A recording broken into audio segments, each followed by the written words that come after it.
Hola, ¿qué tal? Sean bienvenidos, jóvenes y señoritas, a este nuevo espacio muy personal donde aprenderemos distintos temas relacionados con el mundo de la biología, el mundo de la ecología. Pero este en exclusiva va a ser nuestra aula virtual de ciencias naturales. Obviamente aprenderemos muchos temas relacionados con las ciencias naturales. Para no hacer tanta introducción, empecemos.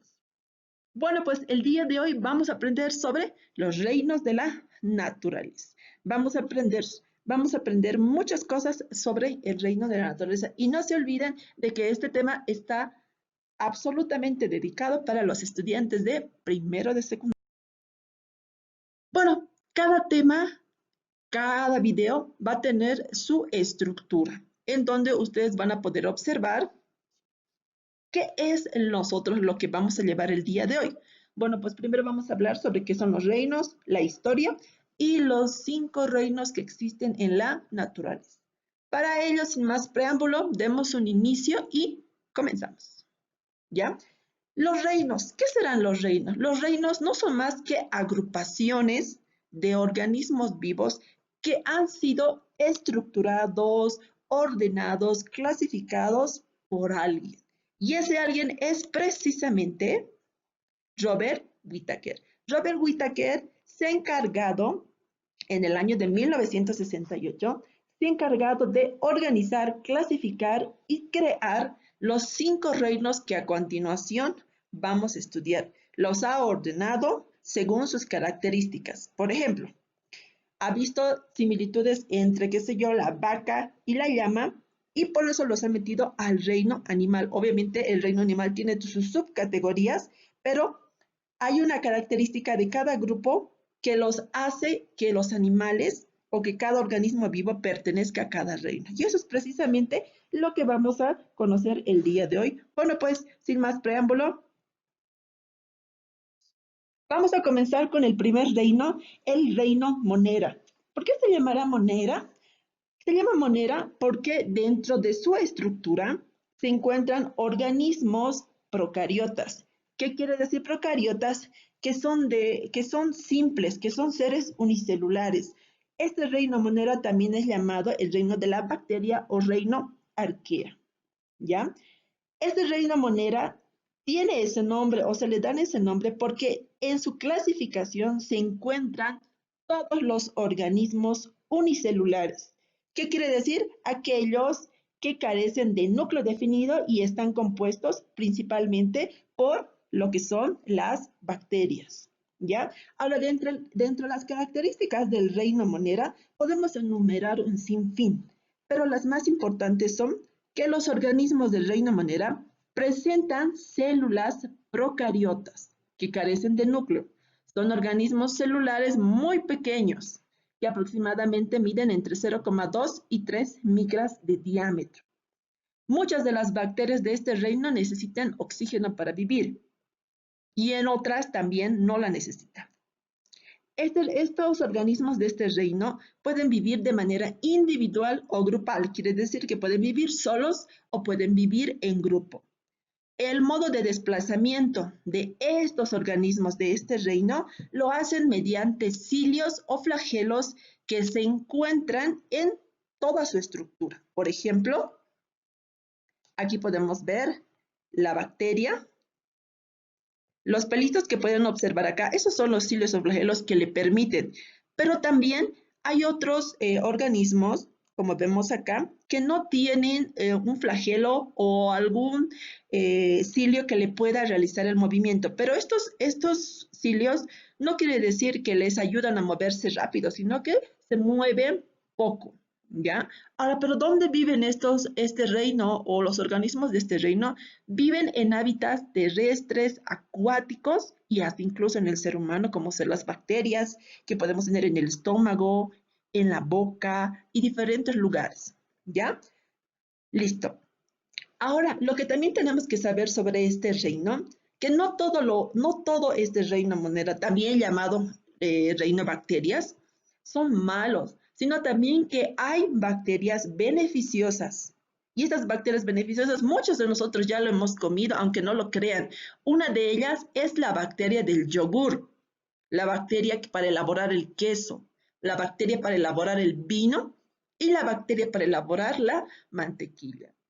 ¿Sabían ustedes que nosotros comemos, cuando estamos comiendo un yogur, estamos comiendo una bacteria? Estas bacterias, ¿qué hacen? No es que se llaman yogur, sino que estas bacterias generan o producen lo que es el yogur, lo mismo que es el queso y lo mismo que es el vino, ¿ya? Como les decía, en nuestro estómago nosotros tenemos un sinfín de bacterias, tanto buenas como malas. Una de esas bacterias que si existe mucha proliferación nos puede causar gastritis y ese es el ardor estomacal o el ardor del esófago. ¿Ya?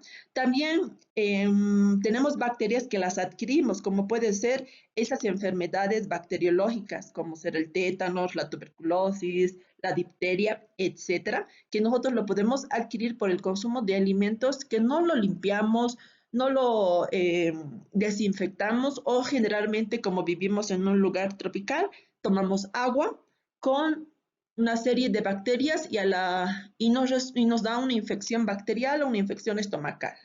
¿Listo? Ahora nos toca hablar del reino protista. Se denomina reino protista a todos aquellos eucariotas que no pueden ser clasificados ni como animales, ni plantas, ni como hongos. Entre estos tenemos a la euglena, el paramecio y la ameba. Entonces, estos tres organismos representan o son los más característicos de los reinos protistas. No se olviden, los que pertenecen a este reino no pueden ser ni clasificados ni como animales, ni como plantas, ni como hongos. Pero, ¿cuáles serán sus características? Las características son las siguientes. A los protistas se les llama protistas o proctistas. ¿Por qué? Porque supuestamente son los primeros organismos que han aparecido en nuestro planeta, ¿ya? Y son uno de los reinos que supuestamente tienen años, miles y millones de años de existencia. O sea, ¿qué quiere decir? Que son los primeros organismos que han surgido y que se han modificado y han dado como resultado a los organismos ya más estructurados que a continuación vamos a observar. Los organismos de este reino son microscopios, quiere decir que su tamaño es totalmente pequeño y miden en micras. La mayoría de los protistas son unicelulares. ¿Qué quiere decir eso? Que tienen una sola célula. Muchos protistas son autótrofos y muchos son heterótrofos. Si son autótrofos, tenemos como las algas y los heterótrofos tenemos los protozoarios, ¿ya? La reproducción de este reino es sexual y asexual, ya sea por esporas, por bipartición, etc. Estos organismos que pertenecen a este reino generalmente viven en lugares húmedos, ya sea lagunas, charcos, aguas, ríos, suelos, ¿ya? La recomendación que les voy a dar, jóvenes y señoritas, es que cada vez que nosotros vamos a tomar agua, no lo hagamos de río, no lo hagamos de la pila. ¿Por qué? Porque hay la posibilidad de que alguno de estos organismos pueda estar en en el agua que vamos a consumir y nosotros lo vamos a ingresar a nuestro aparato, ya sea digestivo, y nos puede causar algunas infecciones, algunas enfermedades que nosotros no queremos tener. ¿Listo? Entonces, esto es el reino. Continuamos. Ahora nos toca hablar sobre el reino fungi. El reino fungi es también conocido como el reino de los hongos. Muchos hemos debido ver quizás esta película de los pitufos que viven en hongos, ¿verdad? Esos son los más representativos del reino fungi. ¿Pero qué son el reino fungi? El reino fungi es uno de los grupos que está compuesto por más de 144,000 especies diferentes de hongos. Entre ellos, los más representativos están las levaduras, los mohos y las setas, como podemos observar aquí. Estos son las setas, ¿ya? Entonces, no se olviden, en este reino se encuentran tres grupos grandes: las levaduras, los mohos y las setas, que comparten características como ser la inmovilidad, la alimentación heterótrofa y ciertas estructuras celulares. Ahora, ¿cuáles serán las características de este reino? Pues las características son las siguientes. Como ya les había dicho, son también llamados el reino de los hongos. Son organismos eucariotas y pueden ser unicelulares, como ser la levadura, que nosotros la usamos para hacer el pan. Luego también, la mayor parte de los hongos se reproduce por una forma sexual o asexual. La especialidad de la biología y la medicina que estudia a estos hongos se llama micología, ¿ya? Y ahí también tenemos algo, lo que les decía, la clasificación de los grupos grandes que hay dentro de este reino fungi, que son las levaduras. ¿Y para qué me sirven las levaduras? ¿Cuántos de nosotros hemos visto que para hacer un pan necesitamos la levadura y lo tenemos que poner en una tacita, agua tibia, azúcar y va a crecer? Entonces, esta levadura me ayuda o nos ayuda a que nosotros podamos tener el pancito. Luego están los mohos que les había dicho. ¿Y cómo son los mohos? Los mohos son como unas hifas, unos algodoncitos que sale sobre los alimentos que ya se están descomponiendo. ¿Cuántos de ustedes habrán dejado el pancito, la fruta en la mesa varios días y ven que se hace como una capita, como una espuma verde, a veces amarillenta? Ese es el moho, ¿ya? Y el moho es también peligroso porque si nosotros lo inhalamos podemos causar algún daño a nuestro aparato respiratorio o a nuestro aparato digestivo.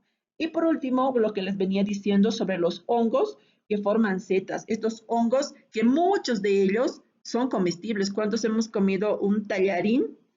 Y muchos chefs lo ponen lo que son las trufas o lo que son los hongos comestibles. En nuestro lugar donde vivimos o donde podemos ir a pasear en la pradera, en el bosque o en algún lugar, vamos a observar hongos, pero ojo, no deben comer los hongos por más de que ustedes coman en su comida hongos, no deben comer porque no todos los hongos son beneficiosos. Hay muchos que son venenosos y nos puede causar hasta la muerte, ¿ya? Entonces, este es el reino, jóvenes y señoritas, el reino fungi. Nos vamos a un reino muy interesante que es el reino plantae o más conocido como el reino de las plantas. Pues aquí podemos ver un sinfín de plantas, árboles, de todo tipo, ¿ya? Entonces, el reino plantae comprende aquellos organismos eucariotes inmóviles autótrofos a los que nosotros denominamos plantas. La ciencia que se encarga de estudiar a las plantas es la botánica. Pero más allá de eso, ¿cuáles son las características de este reino? Pues son las siguientes. Son organismos pluricelulares. ¿Qué quiere decir? Que tienen en su estructura un conjunto de células, o sea, tienen hartas células que las conforman, les dan estructura y les dan forma. Sus estructuras tienen una pared celular de celulosa. Luego, no pueden desplazarse por sí mismas. Nunca vamos a ver una planta caminando como un perro, como una mariposa, hasta las amebas pueden moverse, ¿no? Pero una planta no se va a poder mover, ¿ya? Por eso se los denomina inmóviles. Las células de este reino tienen un pigmento denominado clorofila. Esta clorofila les da el color característico a las plantas de ser verdes. Más que todo va eso en el tallo, ¿ya? También el reino plantae son denominados seres autótrofos. ¿Qué quiere decir autótrofos? Que pueden consumir, mejor dicho, que pueden producir su propio alimento a partir de la materia inorgánica. ¿Y cómo estos organismos producen su propio alimento? Sabemos que las plantas están compuestas de una raíz, de un tallo, una flor y un fruto, ¿verdad? Entonces, su medio de alimentación de este reino es la raíz. Por medio de la raíz, ellos van produciendo, consiguiendo su propio alimento. Entonces, no se olviden que todas las plantas, árboles, arbustos, flores y demás pertenecen al reino. Y por último, tenemos al maravilloso reino animal. El reino animal está compuesto de todos aquellos organismos vivos, ya que pueden ver aquí en la imagen, pero ¿qué ha hecho Robert Whittaker para que todos ellos pertenezcan a este reino animal? Pues este reino animal tiene las siguientes características. Es el más variado de todo el mundo. Se calcula que aproximadamente existen 1 millón de especies. De estas, la mayoría ha sido estudiada. Pero dentro de las características de este reino podemos mencionar las siguientes. Los organismos que pertenecen al reino animal se desplazan, vuelan, nadan y se arrastran, y etcétera.